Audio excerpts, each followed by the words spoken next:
Bismillahirrohmanirrohim. Assalamualaikum warahmatullahi wabarakatuh. Perkenalkan, nama saya Aulia Nur Pratiwi dari kelas PAI 4E.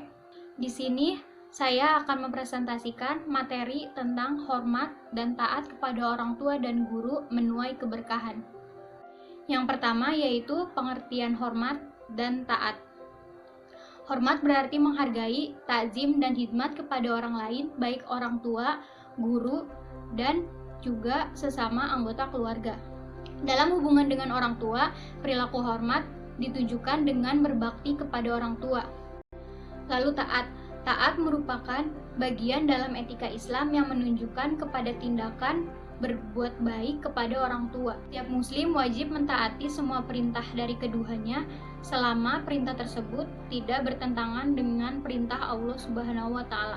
Hormat dan taat merupakan salah satu perilaku berbakti kepada orang tua.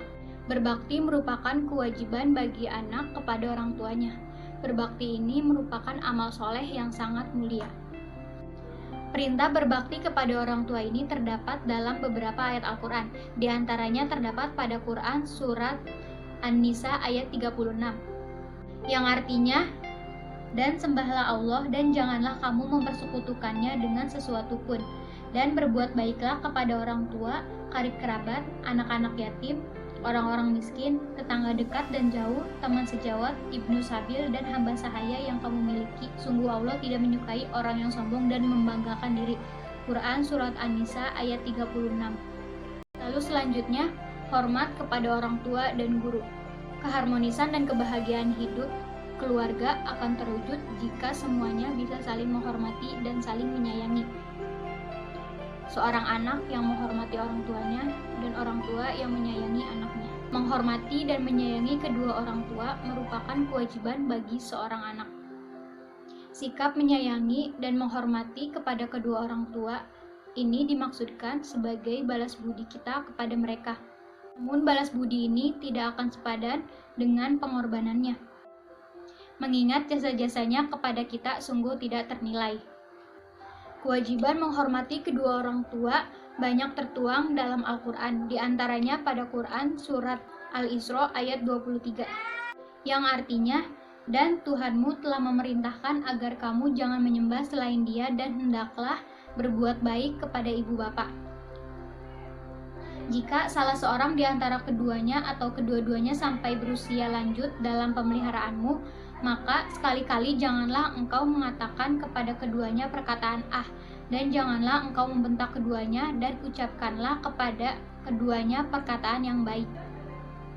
Ayat tersebut menegaskan bahwa Allah Subhanahu wa Ta'ala mewajibkan kita untuk berbuat baik kepada orang tua, yaitu ibu dan bapak. Tutur kata kita harus baik dan juga lemah lembut kepadanya. Mengucapkan kata "ah" saja kepada orang tua tidak diperbolehkan, apalagi mengucapkan kata-kata yang lebih kasar atau memperlakukannya lebih dari itu. Menghormati kedua orang tua akan mendatangkan keberkahan bagi anak. Mengapa demikian? Karena dengan menghormati kedua orang tua, mereka akan merasa bangga dan senang. Mereka akan berdoa kepada Allah Subhanahu wa Ta'ala agar anak-anaknya mendapat perlindungannya. Doa orang tua itu sangat berarti bagi anak-anaknya. Inilah yang akan menjadikan hidup kita bermanfaat dan mendapat perlindungan dari Allah Subhanahu wa Ta'ala. Seorang anak yang baik dan soleh juga akan menghormati gurunya sebagaimana ia menghormati kedua orang tuanya. Perbuatan yang bisa kita lakukan kepada guru kita dengan cara menghormatinya yaitu dengan mengikuti pelajarannya dengan baik, mengerjakan tugas sekolah dengan baik, dan mendengarkan dan melaksanakan nasihat dan petunjuknya dengan sungguh-sungguh. Doa dari seorang guru turut andil dalam kesuksesan dan keberkahan hidup kita. Sungguh Allah Subhanahu wa Ta'ala mengabulkan semua doa hamba-hambanya, apalagi doa itu dipanjatkan dengan sungguh-sungguh dan ikhlas oleh bapak ibu gurunya. Contoh lain dalam menghormati seorang guru yaitu ketika seorang murid berpapasan dengan gurunya, ia akan menyapanya serta mencium tangannya. Hal ini bisa dilakukan ketika seorang murid berada di dalam sekolah maupun di luar sekolah. Selanjutnya yaitu taat kepada orang tua dan guru. Ketaatan seorang anak kepada orang tuanya merupakan bentuk birrul walidain. Birrul walidain adalah berbakti kepada orang tua. Perbuatan ini merupakan salah satu amalan yang paling mulia dalam agama. Hal ini pernah dijelaskan oleh Rasulullah SAW. Isi dari sabda Rasulullah SAW yaitu Ibnu Mas'ud pernah bertanya kepada Rasulullah SAW, "Wahai Rasulullah, amalan apakah yang paling mulia?" Beliau menjawab, "Sholat pada waktunya." Aku bertanya lagi, "Kemudian, apakah lagi wahai Rasulullah?" Beliau menjawab, "Kemudian berbakti kepada kedua orang tua." Aku bertanya lagi, "Apalagi wahai Rasulullah?" Beliau menjawab, "Kemudian berjuang di jalan Allah."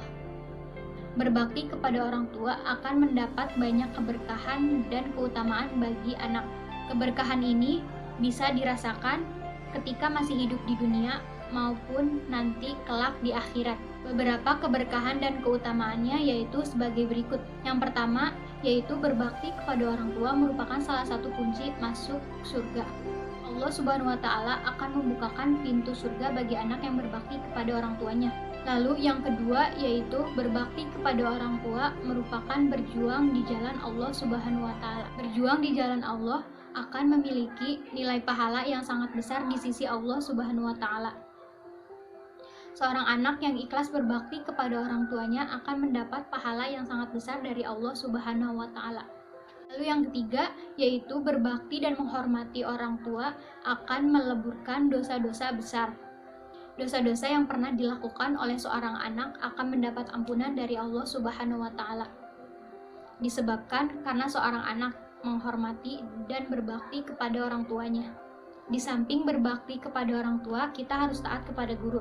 Bagaimana pula wajib hukumnya mentaati perintah orang tua, wajib pula mematuhi perintah guru selama tidak bertentangan dengan perintah Allah Subhanahu wa Ta'ala. Rasulullah SAW memerintah kita untuk menghormati dan mentaati guru.